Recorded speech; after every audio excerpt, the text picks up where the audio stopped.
Done. हरे कृष्णा। ज्योतिष कक्षा में आप सभी का स्वागत है।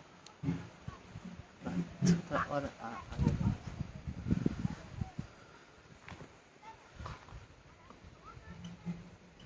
तो आज का जो टॉपिक है एक्वेरियस एंड राहु। हम लोग इसके पहले एक क्लास लिए थे इसमें, आज सेकंड क्लास है इसका। मोस्टली आज हम लोग इससे कवर कर लेंगे। आइए चालू करते हैं आज क्लास प्रेयर के साथ। ओम ज्ञानतिमिरन्धस्य ज्ञानाञ्जनशलाकया चक्षुरुन्मिलितं येन तस्मै श्रीगुरुवे नमः। श्रीचैतन्यमनोभीष्टं स्थापितं येन भूतले स्वयं रूपा कदा मह्यं ददाति स्वपदान्तिकं।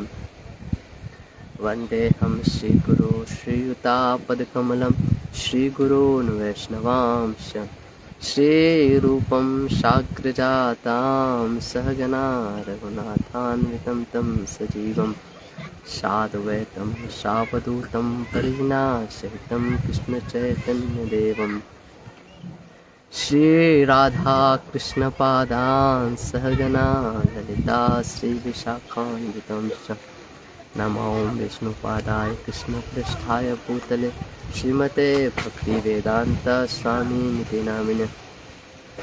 नमस्ते सरस्वती देवे गौरवाणी प्रचारिणे निर्विशेष शून्यवादी पाश्चात्यदेशधारिणे। जय श्री कृष्ण चैतन्य प्रभु नित्यानंद श्री अद्वैत गदाधर श्रीवासादि गौरभक्तवृंद। हरे कृष्णा कृष्णा कृष्णा हरे हरे, हरे राम राम राम हरे हरे।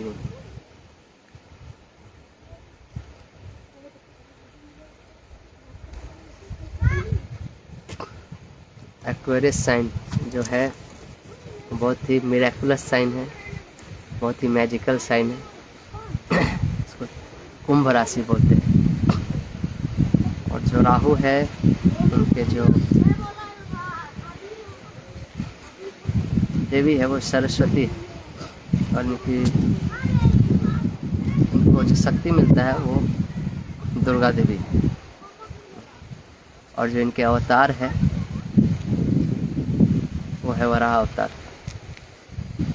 एक्वेरियस साइन धनु राशि, इनके दो मालिक हैं राहु और शनि। फर्स्ट हाफ होता है 10 से 15 डिग्री तक, वहाँ पे ज़्यादा आधिपत्य शनि का रहता है। और बाकी जो 15 से 30 डिग्री तक रहता है वहाँ पे आधिपत्य ज़्यादा राहु का रहता है। तो राहु जो ग्रह है ये बहुत ही रॉयल फैमिली से बिलोंग करते हैं, इन द सेंस डेट इनके जो पिता थे वो भी एक राजा थे, एक किंगडम से थे। और जो माता जो थी वो भी एक राजा के रॉयल फैमिली से बिलोंग करते थे। इसलिए राहु जहाँ पे भी रहेगा ना, या राहु एसेंडेंट में रहेगा, वो आदमी कुछ बड़ा करके दिखाता है। वो आदमी को छोटी चीज़ों पसंद नहीं आती। वो मतलब कुछ खरीदने भी जाएगा ना तो बड़ा खरीद के लाएगा। मतलब कोई चीज़ खरीदने गया तो बड़ा पैकेट खरीद के लाएगा, छोटे वाले पैकेट खरीद के नहीं लाएगा। वो आदमी छोटे चीज़ नहीं खरीद। केतु जो था वो छोटे चीज़ों का ये था। वैसे आदमी को छोटे चीज़ रखना पसंद आएगा ना, छोटे टॉर्च, छोटे रेडियो। लेकिन राहु उसको बड़े चीज़ें पसंद आएगा। हमेशा वो बड़े चीज़ें ढूंढेगा। यहाँ पे भी बड़ा चीज़ नॉट ऐसा नहीं कि सिर्फ साइज में बड़ा हो, जो देखने में जो बड़ा हो, रॉयलिटी हो जिसमें, वैसे चीज़।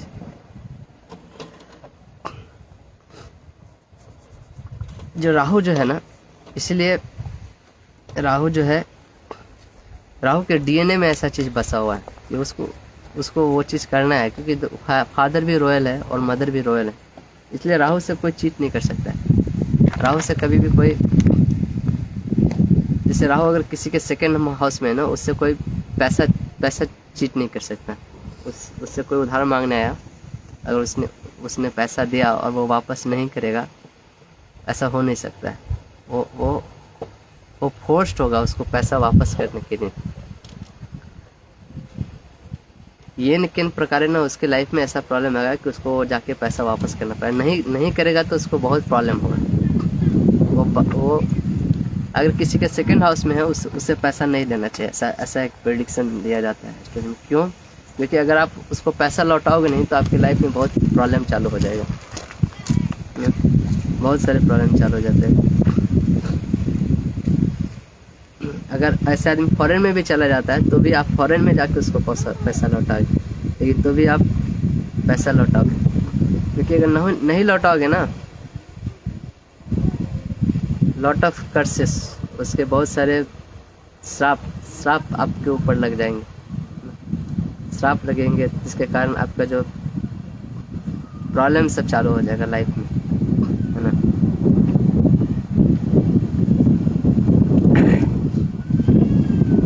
राहु जो होगा, जिसके चार्ट में स्ट्रॉन्ग राहु होगा ना, वो ऐसे आदमी अपने मदरलैंड में नहीं रहते, मदरलैंड को छोड़ के फॉरेन में चल जाते।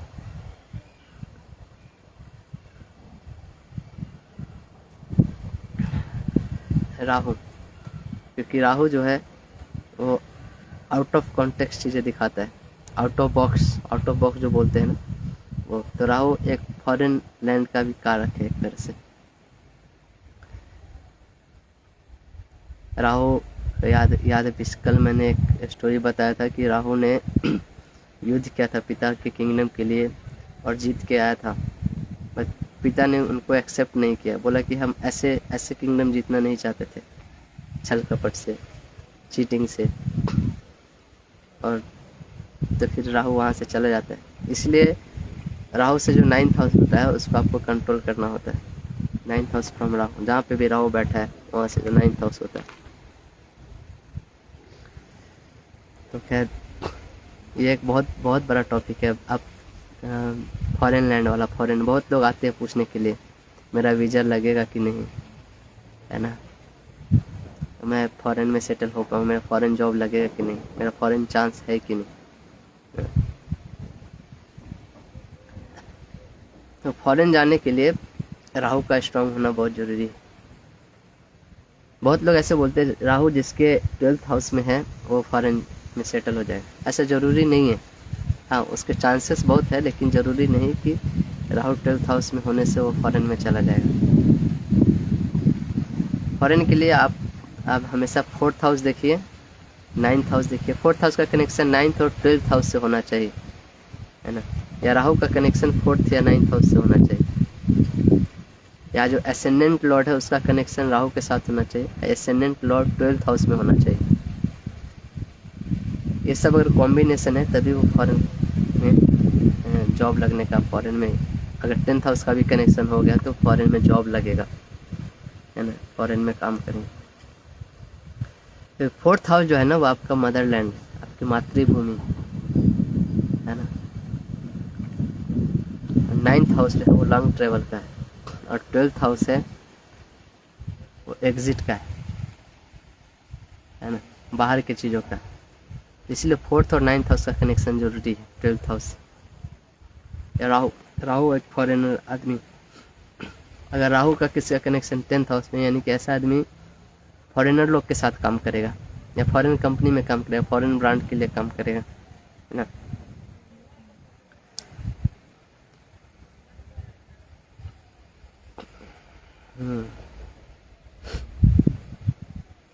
हाँ।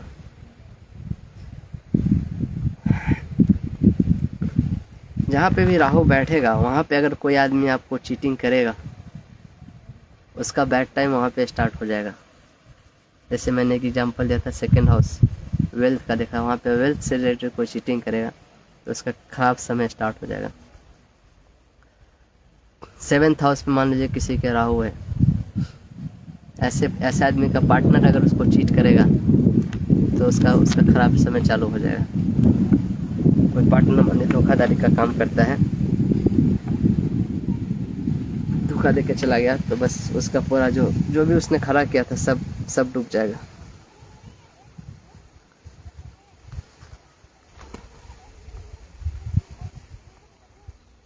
थर्ड हाउस में राहु रहेगा ऐसे आदमी से कभी भी कम्युनिकेशन डिवाइस नहीं लेना चाहिए। अगर लिए भी है तो उसको टाइमली रिटर्न कर देना चाहिए। राहु जहाँ पे भी है ना, ऐसे लोगों से वहाँ पे कुछ लेना नहीं चाहिए। अगर ले रहे हैं तो उसको तुरंत रिटर्न, नहीं तो बहुत कर्सेस आते हैं वहाँ पे, क्यों आप हेल्पलेस हो जाते हो उस चीज़ को रिटर्न करने के लिए।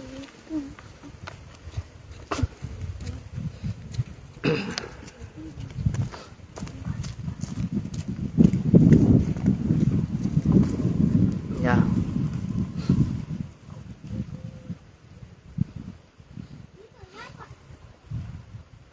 या 9th एंड 4th हाउस का कनेक्शन होना चाहिए फॉरेन जाने के लिए, है ना।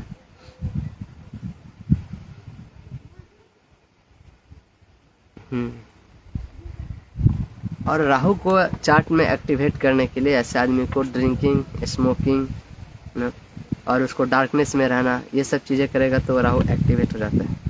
जैसे कोई आदमी बोल रहे राहु को एक्टिवेट करना, तो उसको बोले आप डार्कनेस में जाके रहिए, या आप स्मोकिंग, ड्रिंकिंग। ऐसे लोगों को जिसका राहु स्ट्रांग रहता है, आप देखोगे ऐसे लोगों को बहुत अच्छा लगता है घर में अगरबत्ती जला के रखना, धुआं करना, धुआं कर से मतलब एक स्मोकिंग टाइप का चीज़ें क्रिएट होता है। इसलिए ऐसे लोग घर में धूप जलाना बहुत पसंद करते हैं, अगरबत्ती जलाना पसंद करते हैं। या ऐसे लोग को देखोगे जो सिगरेट पीते हैं, उसे सर्किल बनाते हैं, धुआं का सर्किल बनाते हैं, देखोगे आप। ये सब दिखाता है स्ट्रॉन्ग राहु का निशानी।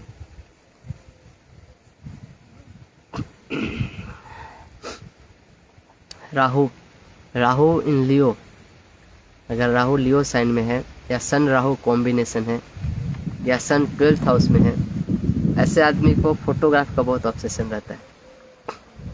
फोटोग्राफी बहुत अच्छा से, एक्सरे। 12th हाउस जो है वो डार्कनेस का साइन है, वहाँ पे सन जो होता है वो आपको एक्सरे विजन देता है। या फिर राहु और सन का कॉम्बिनेशन, या राहु लियो साइन में, ऐसे आदमी बहुत अच्छे फोटोग्राफर बनते हैं। फोटोग्राफी का बहुत शौक होता है। राहु जो होता है तंत्रा से रिलेटेड होता है। आपको कोई भी तंत्रा का प्रॉब्लम दिखे, वहाँ पे देखिए राहु का कुछ ना कुछ इन्वॉल्वमेंट जरूर। जब भी कोई तंत्रा इशू है तो उसको, वो एस्ट्रोलॉजर का काम नहीं हो उसका रेमेडी देना। फर्स्ट चीज़ आपको इसमें वो तांत्रिक का काम है। आप ऐसे चार्ट में रेमेडी नहीं दीजिए ना, क्योंकि रेमेडीज बैकफायर करेगी आपका जीवन खराब होने लगेगा, है ना। उनको बोलिए ये प्रॉब्लम है, आप किसी तांत्रिक के पास जाइए और उसका रेमेडी तांत्रिक को ही करने दीजिए। तंत्र विद्या अच्छा नहीं है सीखना एक तरह से, उसके लिए बहुत निगेटिव एनर्जी आपके लाइफ में लाता है। मैं ये नहीं मना कर रहा हूँ कि कोई सीखना चाहे तो सीख सकते, लेकिन उतने नेगेटिव एनर्जी को हैंडल करने आना चाहिए, है ना। और ज़्यादातर केसेस में आप जो उपाय देते हो वो बैकफायर ही करता है, क्योंकि लोग फॉलो नहीं कर पाते उस उपाय सबको, ऐसे चीज़ों को। मैं तो उनको बोलो तांत्रिक के पास जाए और तांत्रिक के उसका उपाय। तो राहु का कुछ ना कुछ इन्वॉल्वमेंट जरूर देखा, जहाँ पे भी तंत्र का इशू दिखेगा चार्ट में, कोई आदमी आए को उसको कोई ये कर दिया, आप देखो, या कोई तंत्र से रिलेटेड कोई चीज़ें पढ़ रहा है तो उससे प्रश्न चार्ट बनाइए और उसमें देखिए 8th हाउस स्कॉर्पियो साइन होता है ना। 8th हाउस का कनेक्शन है राहु का एसेंडेंट में कनेक्शन है ना, या राहु इन एसेंडेंट, या राहु का 8th लॉर्ड के साथ कुछ कनेक्शन है, या सैटर्न राहु एसेंडेंट में है, सैटर्न राहु का कनेक्शन, सैटर्न का 8th हाउस से कॉम्बिनेशन है। इन सब चीज़ों में तंत्रा उस पर लग रहा है। तो ये सब चीज़ें वेरीफाई कर देगी आपको कि हाँ तंत्र काम कर रहा है। बहुत सारे अलग अलग मेथड भी है, लेकिन ये भी एक मेथड है। प्रश्न हॉरोरी, इसको बोलते हैं हॉरोरी एस्ट्रोलॉजी, इसको बोलते हैं प्रश्न चार्ट। जब भी कोई आदमी आपसे प्रश्न पूछता है उस समय आप उसका चार्ट बनाते हो और उसमें लिखते हो। अब जहाँ पे भी हो वहाँ के अनुसार वो चार्ट देते हो, उस समय जो पोजीशन से ग्रह, क्योंकि उसको वो प्रश्न पूछने के लिए भी नेचर ने ही इंस्पायर किया है, और नेचर ने भी आपको इंस्पायर किया उसका आंसर देने के लिए। इसलिए आप उसी समय चार्ट बनाओ जिस समय उसने प्रश्न पूछा, और उसके अनुसार भी आप जानो। ये भी एक ऑथेंटिक तरीका काम करता है। जैसे बहुत आदमी का कुछ भुला गया, मिलेगा कि नहीं, है ना। किसी का गाय भुला गया, मिलेगा कि नहीं, किसी का तंत्र से ठीक होगा कि नहीं, या क्या उपाय करना चाहिए, एग्ज़ाम में पास होगा कि नहीं। ऐसे ऐसे सारे इस टाइप के जितने भी क्वेश्चन रहते हैं वो सब हॉरोस्कोप से करके देखते हैं। हॉरोस्कोप से भी देख के कर सकते हैं, लेकिन ये तुरंत आपको पता चल जाता है होगा कि नहीं, क्योंकि हर चीज़ जो नेचर में होती है ना, वो किस समय प्रश्न पूछेगा वो भी डिसाइड रहता है, किससे पूछेगा वो भी डिसाइड रहता है।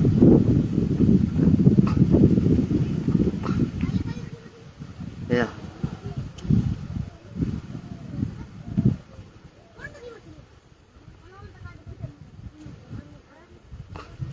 ये सब चीज़ें जो है और भी डिटेल में जानने के लिए आपको नक्षत्रों का स्टडी करना पड़ेगा। नक्षत्र का बारे में अभी हमने नहीं पढ़ा है, लेकिन नक्षत्र के बारे में बिना पढ़े ये जो एस्ट्रोलॉजी का पढ़ाई है वो इनकम्प्लीट है इन वन सेंस। मैं आप लोग को सिर्फ अभी राशि पढ़ा रहा हूँ। नक्षत्र इससे भी ज़्यादा माइक्रोस्कोपिक लेवल पे जाके आप प्रेडिक्ट कर सकते हैं, है ना, क्योंकि एक्चुअल जो पावर हाउस होते हैं वो नक्षत्र होते हैं। हर नक्षत्र, एक एक नक्षत्र में अलग अलग प्लैनेट अलग अलग तरीके से पावर जनरेट करते हैं।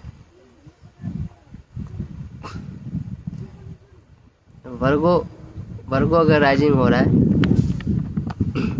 तो जो काम रुका हुआ है वो सब चीज़ के लिए, जिस स्कॉर्पियो है वो ब्लैक मैजिक के लिए, ये सब चीज़ के लिए देखते हैं। दोनों में 6 और 8 जो होता है साइन, स्कॉर्पियो ब्लैक मैजिक छुपा हुआ चीज़ है ना, बहुत ट्रांसफॉर्मेशनल साइन है, बहुत ही डीप, उसकी गहराई बोलते हैं ना, कोई नहीं जानता स्कॉर्पियो साइन की गहराई। इस तंत्र वाले चीज़ से होते हैं, ब्लैक मैजिक वाले चीज़ से होते हैं, जिसको बहुत ही मुश्किल होता है जानना, ये सब स्कॉर्पियो साइन से देखते हैं। वर्गों से देखते हैं जो काम कुछ अटका हुआ है, हो नहीं रहा है ना, ये सब चीज़ों को देखते हैं। जहाँ पे भी एक्वेरियस साइन आपका है उस पर्सन से आपको लाइफ में गेन होगा। 7th हाउस में है ना, 7th हाउस में एक्वेरियस साइन है तो आपको पार्टनर से आपको गेन होगा हमेशा। लियो असेंडेंट और एक्वेरियस असेंडेंट को कभी पार्टनर नहीं बनना चाहिए। दोनों पार्टनर बन गए तो फिर दोनों रोएंगे एक दूसरे के लिए, है ना। लियो असेंडेंट वाले के 7वें हाउस में एक्वेरियस रहता है और एक्वेरियस के तो असेंडेंट में एक्वेरियस साइन रहता है, क्योंकि जो जिनके 7th में वो अपने पार्टनर से गेन करेगा, जिसके असेंडेंट में वो अपने आप से गेन करेगा, है ना।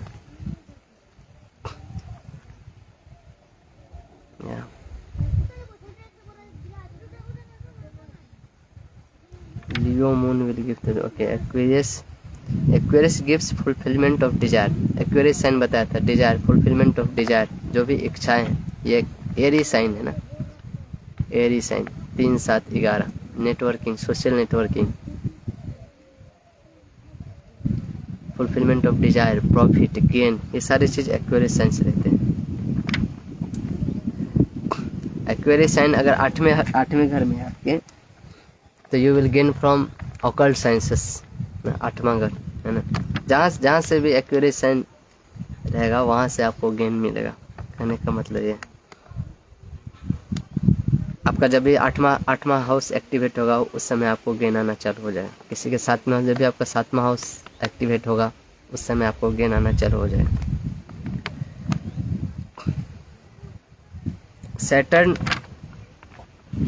सैटर्न का एज देखोगे तभी एक्टिवेट होता है जब कैप्रिकॉर्न और एक्वेरियस दोनों एक्टिवेट होता है। कैप्रिकॉर्न लगभग 37 के साल में और एक्वेरियस लगभग 38, तो 37 के आसपास दोनों साइन लगभग एक्टिवेट हो, उसी समय सैटर्न का भी एक्टिवेशन चालू हो जाता है। तो कब होगा तो उसके बाद फिर 12-12 जोड़ते जाइए, जैसे 37 से 37 में 12 जोड़े, उसके बाद फिर वो एक्टिवेट होगा, ऐसा होता है।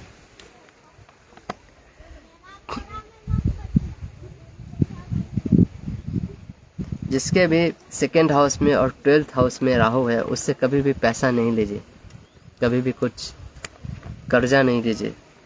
जब भी आप उससे लेंगे वो बैकफायर करेगा, आपको प्रॉब्लम में डालेगा, है ना।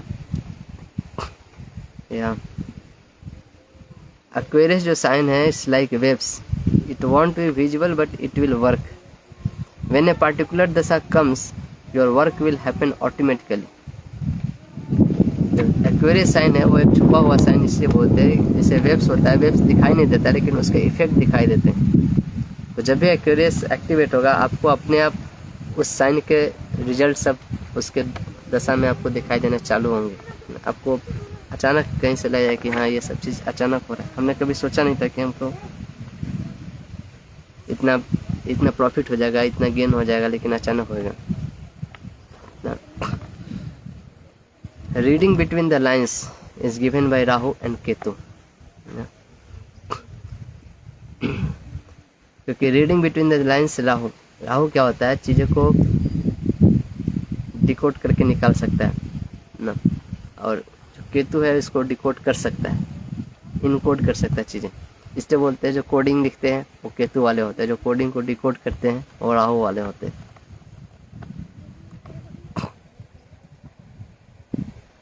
राहु का कर्स क्या है? राहु का कर्स मतलब कि पर्सन विल नॉट गेट, क्योंकि राहु का जो देवी है, आराध्य देवी जिसकी पूजा करते हैं वो सरस्वती, तो he will not gate Saraswati. और मदर इज दुर्गा, उसकी जो माँ है वो दुर्गा है, इसलिए दुर्गा कवच कभी कभी पढ़ते हैं हम लोग, है ना। अगर आप किसी छोटे बच्ची का अनादर करते हो या उसको प्रॉब्लम करते हो, उसको कुछ ऐसा प्रॉब्लम करते हो तो आपके लाइफ में प्रॉब्लम आना चालू हो जाएगा। छोटी बच्ची यानी जेमिनी साइन में, तो एक्वेरियस और जेमिनी अब देखोगे दोनों एक दूसरे से रिलेटेड है। 11 12 1 तो 3। हाँ, राहु का दशा जब भी चालू होता है, राहु बहुत पहले से ही रिजल्ट देना चालू कर दे। इवन उसके दशा चालू होने के 6 महीना पहले से ही वो आपको रिजल्ट देना चालू कर देता है। राहु स्पेशल नेचर पहले से ही, मतलब कि वो बोलते हैं ना कि बहुत ज़्यादा ऑब्सेस्ड होता है चीज़ों को लेकर, इसलिए पहले से ही रिजल्ट देना चालू करता है। राहु दशा अगर किसी ने किसी छोटे बच्चे के खिलाफ कुछ गलत काम किया है तो उसका राहु दशा अच्छा नहीं जाएगा ना, उसका कर्स आप वहाँ से देख सकते हो। डिपेंड करता है वो क्या मिस्टेक किया वहाँ पे, क्या मिस्टेक कमिट किया, क्या प्रॉब्लम किया, उसके अनुसार उसके उस दशा में, राहु की दशा में बहुत अच्छे रिजल्ट आएंगे, बहुत ख़राब रिजल्ट आएंगे, वो डिसाइड हो जाएगा। एक आदमी के 5th हाउस में जेमिनी साइन था ना,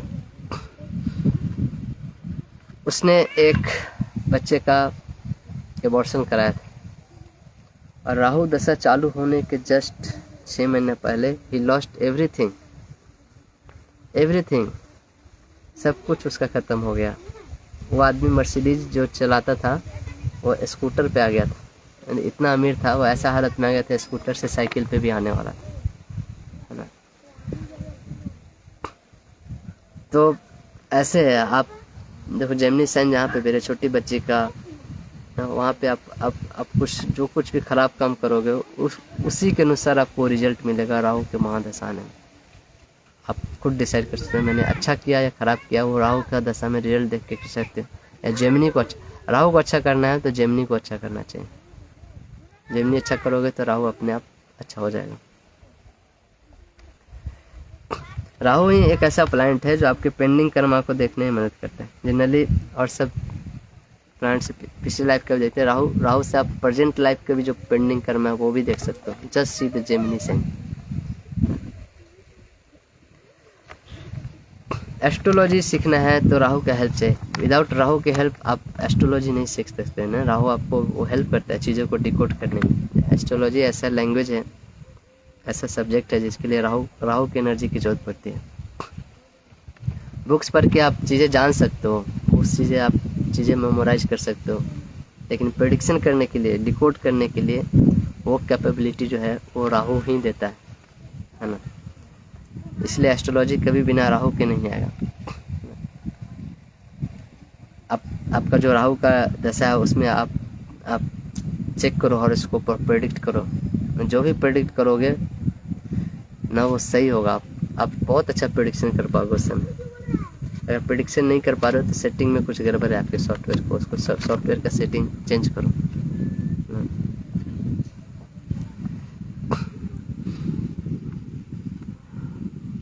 11th lord in 6, profit from disputes. Any planet in 11th house is bad because it is boss. It will control you and you can't control it. It is good for material gains and fame, but it will end living things from 11th house. 11th lord in 11th person's wealth will fluctuate.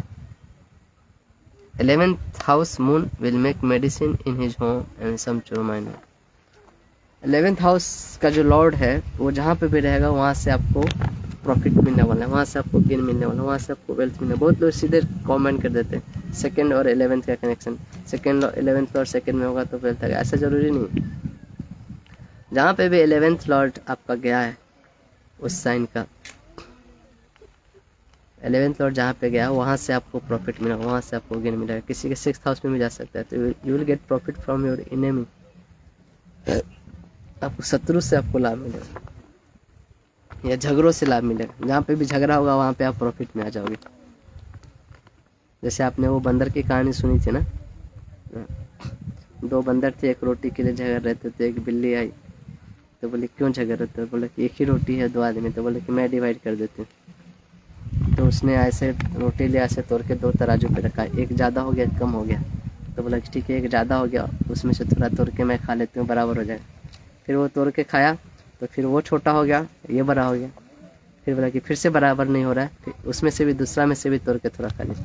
और ऐसे करते करते पूरा रोटी बिल्ली खा गई, दोनों बंदर मुंह देखते रहे। तो ये होता है प्रॉफिट फ्रॉम डिस्प्यूट्स।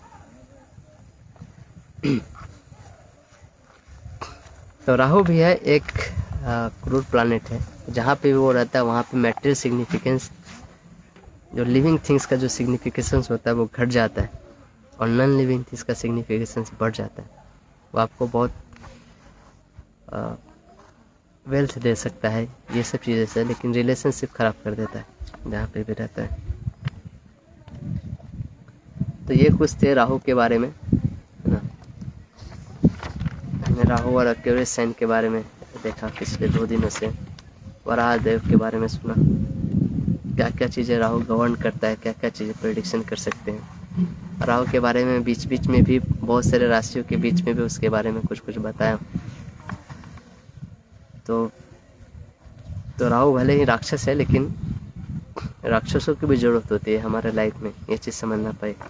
हमको प्रोटेक्शन प्रोवाइड करते हैं राक्षस, हमको बचाते हैं, हमको संकटों से बचाते हैं, हमको स्ट्रेंथ देते हैं लाइफ में आगे जाने के लिए। लाइफ में हर चीज़ की ज़रूरत पड़ती है ना। आदमी देखोगे रैक्स टू रिचेज हो जाते हैं, रिचेज टू रैक्स हो जाते हैं, है ना। तो वो सब चार्ट जो आप देखते हो, आदमी एकदम जो गरीबी से एकदम उठ के ऊपर गया है ना, उसने क्या क्या चीज़ें अपने लाइफ में स्ट्रगल किया था वहाँ जाके पहुँचा है। तो ऐसे चार्ट में देखो तो बहुत मज़ा आता है देखने में आपको, है? तो जितने भी अप्स डाउन्स ये सब होते हैं, आप देखोगे दुनिया इस तरह बनाया गया है कि इसमें ज़्यादा दुख है, एक्चुअली दुख ही है, मतलब दुखालय मस्तास्वतम भगवान तो बोल देते हैं। इसलिए जो टफ प्लैनेट्स है, क्रूअल प्लैनेट्स की ज़्यादा भूमिका रहती है, क्योंकि ये आपको टफ सिचुएशंस ला के देते हैं, आपके लाइफ में हार्ड से देते हैं, स्ट्रगल देते हैं। क्योंकि आप जब उस स्ट्रगल से उठ के आते हो तब आप अच्छा आदमी बने, तब आप इससे निकलने की कोशिश करोगे। किसी को जेल में अगर सब कुछ अच्छा मिले, अच्छा खाना मिले, अच्छा रहने का जगह मिले ना, ठंडे में एकदम हीटर लगा हो, तो वो आदमी जेल से निकलना नहीं चाहेगा। हाँ, लेकिन ठंडे में बहुत उसको ठंडा लगे, कपकपी लगे, ठीक से खाने को ना मिले, है ना, ठीक से सोने को ना मिले, तो वो सोचेगा यार बहुत घटिया ज़मीन है जेल का, इधर से निकलना चाहिए। तो ये जो सृष्टि को जो रचना की है ना भगवान, वो बोलते भगवान ये जेल की तरह है, ये रहने की जगह नहीं है। एक आचार्य बोलते हैं this place is not for gentleman, ये अच्छे आदमी के लिए जगह नहीं है ये दुनिया। तो दुनिया को छोड़ के निकलना है, यहाँ पे बसना नहीं है ना। तो इसीलिए ये जितना भी अरेंजमेंट भगवान का किया हुआ है वो एक बहुत बैलेंस्ड अरेंजमेंट किया हुआ है, जिसमें आप सोच सको कि हाँ यहाँ से निकलना है। और जब आप भगवान के इस प्रोग्राम में आपका जो टेंजेंट है, आपका जो वेक्टर है, आपका वेक्टर जब भगवान के इस प्रोग्राम में अलाइन कर देते हो तब आप एक्चुअल सही पाथ पे निकल रहे हो। अगर अगर अगर नदी इस तरह बह रही है, आप उल्टा डायरेक्शन में जाओगे तो आपको बहुत प्रॉब्लम का सामना करना पड़ेगा, है ना। इसलिए मैटर वर्ल्ड में लोग बहुत प्रॉब्लम सामना करते हैं, क्योंकि वो भगवान के बनाए हुए प्रोग्राम के अपोजिट डायरेक्शन में चल रहे हैं। भगवान चाहते ये दुनिया छोड़ के आप उनके उनके उनके जो आध्यात्मिक जगत है वहाँ पे आ जाए, क्योंकि हम लोग बाय नेचर आध्यात्मिक है। अपना सोल होता है, सटल बॉडी होता है, ग्रॉस बॉडी होता है। जनरली हम अपना सारा फोकस ग्रॉस मैटर पे करते हैं, ग्रॉस बॉडी से जो चीज़ें करते हैं, दुनियादारी में लगाए रहते हैं, संसार में लगाए रहते हैं, जॉब में, स्टडीज़ में, मेकअप में, स्पोर्ट्स में, क्योंकि इससे निकल के हम सटल लेवल तक भी नहीं जा पाते, तो सोल लेवल तक तो बहुत दूर की बात है। लेकिन तो भी ट्रूथ इज ट्रूथ ना। ऐसा ना हो कि जीवन के लास्ट में हमें पछताना पड़े और सोचना पड़े कि हमको सत्य मालूम था तो भी हम कुछ कर नहीं पाए। ऐसा नहीं होना चाहिए। ये सारे जो प्लानेट है वो हमको ये सिखाते हैं, हमको मोक्ष की तरफ रास्ता दिखाते हैं। और वो 12वां जो घर है ना, वो मोक्ष का घर है। और मोक्ष के घर का जो रास्ता होता है वो एक्वेरियस साइन से होके जाता है। एक्वेरियस साइन है बहुत बड़ा रॉयल रास्ता है, आपको एक्वेरियस साइन से होके जाना पड़ेगा। जो 10th हाउस तक, तो कैप्रिकॉर्न हाउस तक जो भी था वो आप वहाँ तक आपका कर्म था, आपने कर्म किया, कर्म का भाव था वो। कर्म के बाद क्या, कर्म करने के बाद जो भी प्रॉफिट और गेन होगा किस लिए होगा, वो मोक्ष की तरफ जाने के लिए होगा। वो एक्चुअल आपका घर है। जेमिनी जो है ना, जेमिनी दिखाया छोटा रास्ता दिखाता है ना। किसी के चौथे घर में जेमिनी साइन है, उसका घर, ये एक्चुअली वास्तु का प्रिंसिपल है, उसका घर एक छोटे से गली या रास्ते के किनारे होगा। अगर एक्वेरियस साइन है जिसके,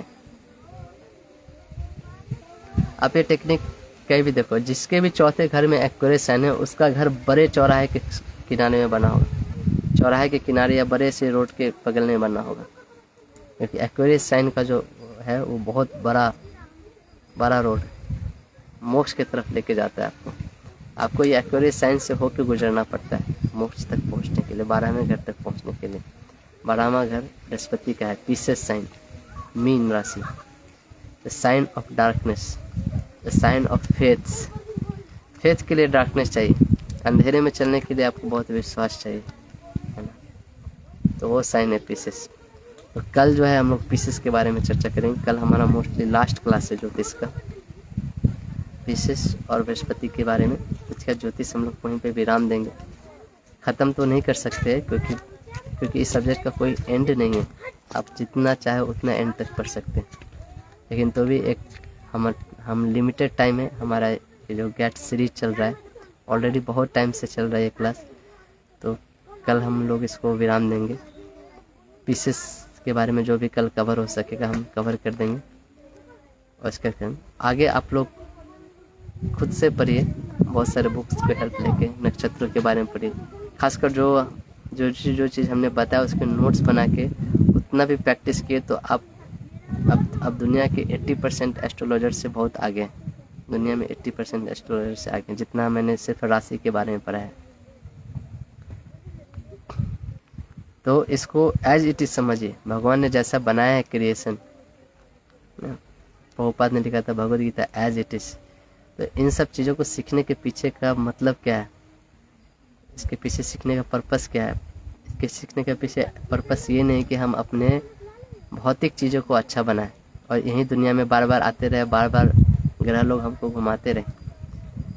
इससे सीखने का मतलब कि इन सब कर्मों, इस कर्म को समझे, कर्म का जो गुह्यम चीज़ें है ना उस चीज़ को समझे और कैसे इन सब चीज़ों से निकल सकते हैं उसके बारे में सोचें। और उसके लिए हम लोग कल देखेंगे 12वां घर, 12वां हाउस, पीसेस साइन, जुपिटर।